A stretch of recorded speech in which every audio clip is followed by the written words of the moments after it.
Hi everyone, dear friends. Today we are here with our friend SilviaDiBello. She has got a great gift. She has been seeing angels since the age of 12. We first met in 2015 at a conference in Turin where they were talking about the second coming of Jesus.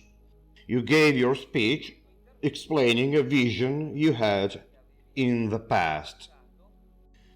At the end of that conference, I came to you, we got to know each other, and we talked a little. Later, we have met again a few more times. The first times we met, we have talked about angels, Marian messages, very good topics, and I didn't tell you anything about my past. Then, the third or the fourth time that we met, you told me, my angel has given me a message about you, which is that you have a very dark and ugly past. In fact, you've already heard about it in my videos. I've had several criminal records. I was a very violent guy. It's in the files, I'm not making this up. Then you told me how I got this scar, and well, when you told me that, I did get goosebumps all over. I mean, you have given me overwhelming evidence that you can see the angels. How did this all start? Do you mean how everything began? How did I start seeing angels? First of all, I must say that more than seeing them, I could feel them. I've also seen them, but it's more of a feeling. I have always heard them since I was not 12 but 13, and since my aunt died. Things went this way.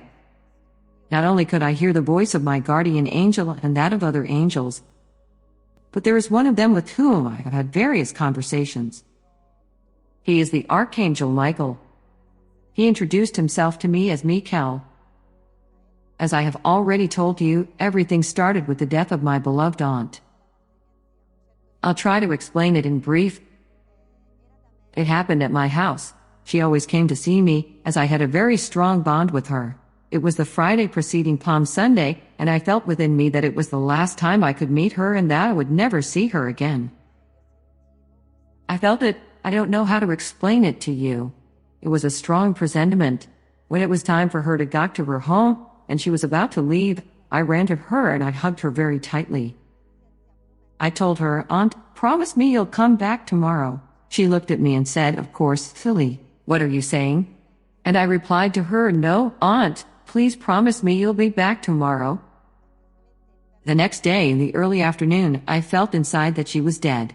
I was down in the courtyard to chat with my friends. As soon as I had this feeling, I ran up the stairs. When I got inside my home, I immediately asked my mother, Mom, what happened to Aunt?" I saw that my mother was crying. She looked at me and then she asked me, "Sylvia, how do you know it?" I replied, "Please tell me what happened to Aunt." So she said to me that she died in a car accident. I later found out that things had not gone that way, but in the haste of that awful moment, my mother told me so. From that moment, and in the following days... You couldn't know that. No, of course I couldn't know. Like I was just saying, since then, and in the following days, I started hearing voices telling me to forgive. Honestly, I had no idea what I would have to forgive. Actually, the voices told me that I had to forgive and help some people who were later pointed out to me, as well as I would have to offer my help in a few situations. One such situation was, for instance, preparing packages for the unfortunate children in Madagascar. The voices started giving me messages and asked me to interact in different situations.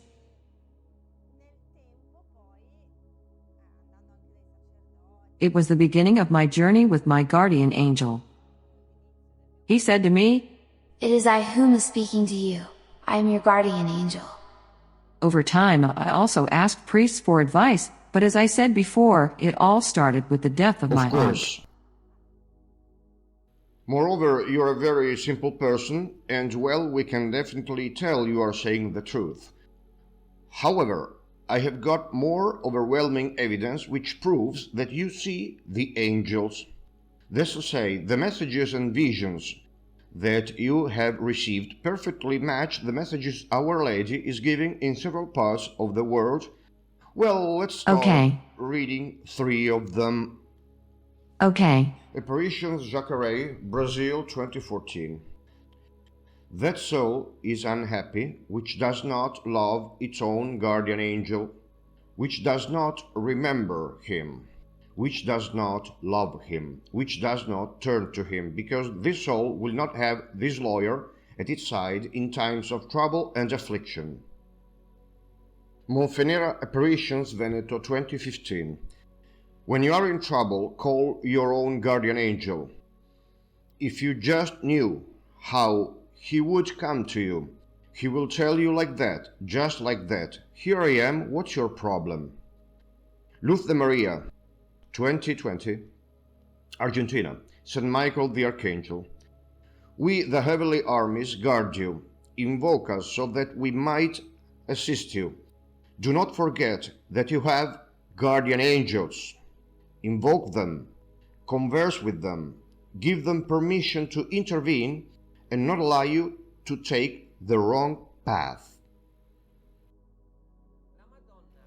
All over the world, in Italy, Brazil, Argentina, but also in other countries, Virgin Mary keeps telling us to pray to our guardian angel, to call our guardian angel. The people who do not do that are unhappy because the angels help us in extremely difficult situations. Have you been helped in difficult situations in your life? They are a lot. I could tell you many episodes, maybe I'll tell you the latest ones that have happened to me. Since I live in symbiosis with my guardian angel, it can be said that every day I invoke him and receive help and protection. Maybe I'll tell you a few episodes, like the one related to my mom.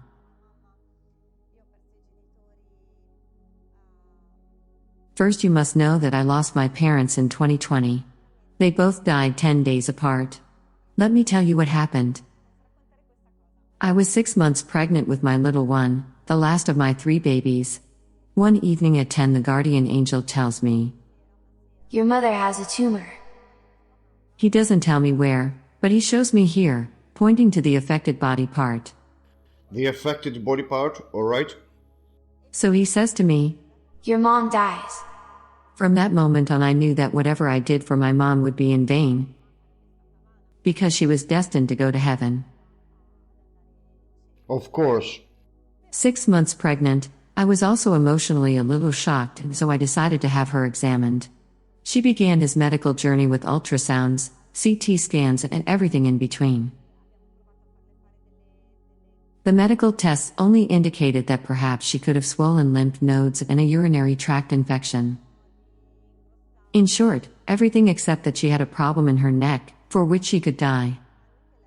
But the neck was the part of the body that was indicated to me by the guardian angel. The part of the body indicated by the angel, all right? I know that every time my guardian angel tells me something, then this happens. I was therefore already prepared to the worst, even if the exams had found nothing. As I said earlier, I was 6 months pregnant, and from that moment about 1.5 years has passed, purpose 2 years, and we come to 2020.